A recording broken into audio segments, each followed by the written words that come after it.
time, one of the stores had a little fire at night, an electrical shortage. Mr. Peter Metcalf's little hardware store had a shortage in it. And so the next day, Uncle Haywood, Granddaddy Baker, Mr. Peter Metcalf, Mr. Beasley, Mr. Simmons, Mr. Matthews, who had the little meat market, who had the movie theater, Mr. Davis, they all got together and met down at Peter's store, and they said, okay, they had to get insurance, because since their stores were all built together, if one of them had a problem, it could destroy all of them. And so they needed to get insurance. So one of them volunteered to call and get an insurance agent to come down and talk to them. I don't remember what company. The next week they met, had the insurance agent. The insurance agent says, you don't qualify for insurance. Where's your police department for physical security? Well, we don't have one. Well, where's your fire department? Well, we don't have one. Well, who's in charge of your sanitation? Who hauls off the trash? They said they each hauled off their own trash. He said, no, you got to have a sanitation department, you got a fire department, you got to have a police department. If you don't have those, you don't qualify for commercial or township insurance. That's what they were trying to get. So he apologized and said, sorry for wasting your time, but if those things ever change, give me a call and I'll be happy to come back. So they sat and got thinking about it and said, okay, we need to solve this problem. So I don't remember who came up with the idea, but Uncle Haywood and Granddaddy and somebody else, Mr. Peter, went down to Fort Rucker at the auction when they were selling military surplus equipment, and they bought an old fire truck, an old Army fire truck. And they towed it back to Ayrton. And got it back to Ayrton, they painted it red, they put a little siren on it, and they put some new hoses on the side of it, and said, okay, now who's the fireman? Well, it's okay to have volunteer fire department. So they put up a big bell, and they got everybody to come in on Saturday, and they sort of gave a class on how to operate the fire. And they got somebody, Mr. Freilich, remember he had this gas station? Well, he worked on the engine, maybe put on an extra tire or something. So they got the fire truck operating, and they all agreed that if there was a fire, they would just sound the bell, everybody would come in, jump on the fire truck, and they could put out the fire. So that got that one down. So, okay, now police department. Well, police department.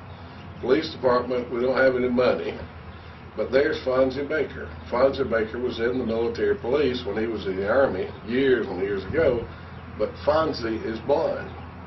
Well, the good news there is Fonzie is already receiving a check from the government for being disabled.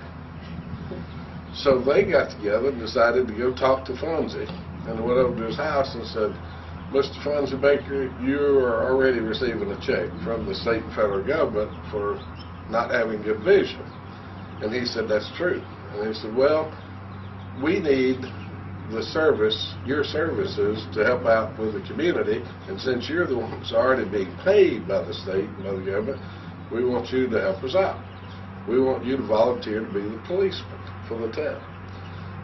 Fonzie said, well, I never go anywhere without Johnny, because remember his son, who was afflicted in some way. I don't know what his problem was. Epileptic. Yeah, he never went to school, but he would go everywhere Fonzie did and hold his hand, so because Johnny, that was his name. Johnny could see. Fonzie couldn't. Fonzie couldn't see, but he could think and talk all right. So they made a pretty good pair. So they did go get some uniforms that would fit, or maybe somebody made them. I don't remember. It was probably donated. So they got Fonzie a uniform, and he did have a bullet. You're right. They got him a pistol, but he made the promise never to put the bullet in. And so and then they had to have a police car. So they bought, and they knew they were going to have a trash truck. So they bought a pickup truck, an old used pickup truck. And they took one of the red lights off the fire truck and put it on top of the pickup truck. And they wrote Ayrton Police on the side. One of them, the guy that could make the signs, like the same guy that worked for the Coca-Cola company that made the Coca-Cola signs, he painted Ayrton Fire Department and Garbage Department on the side of that pickup truck. Police department. Police department. Police department, that's right. And Fonzie, and they parked the truck right beside the fire truck, right in the middle of town, right beside Mr. Freitas' station. So Fonzie and Johnny would go sit in the pickup truck and occasionally just go walk the street in front of the stores. Johnny leading Mr. Fonzie. And they didn't go to work every day, but lots of days they did. So finally, There wasn't a lot of crime for you. No, not a lot of crime at all. Only every once in a while, flat top getting drunk. So I shouldn't be saying that, intoxicated. And so one day they called the insurance guy back and said, okay, we have made all the changes you suggested. We'd like you to come back and talk to us.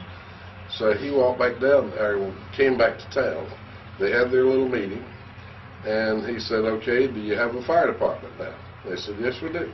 They took him out and showed him a little truck parked right across the street, and they rang the bell, and the men around come running over. He said, okay, you've got, I guess, a volunteer fire department. I said, how about the police department? You see that truck right over there? You see that officer sitting in the truck? That's Mr. Fonzie Baker, our chief of police. So he goes over there, he's got police written on the side. Fonzie sitting there in a police uniform, had a nice hat, had his sunglasses on. He'd sit there and he nodded or said something, wasn't spoken to. He had a pistol, and they got him a badge. And Johnny was sitting over in the other seat, so the insurance guy says, well, looks like you have a police officer. And he saw the vehicle, and it's got the red light on top.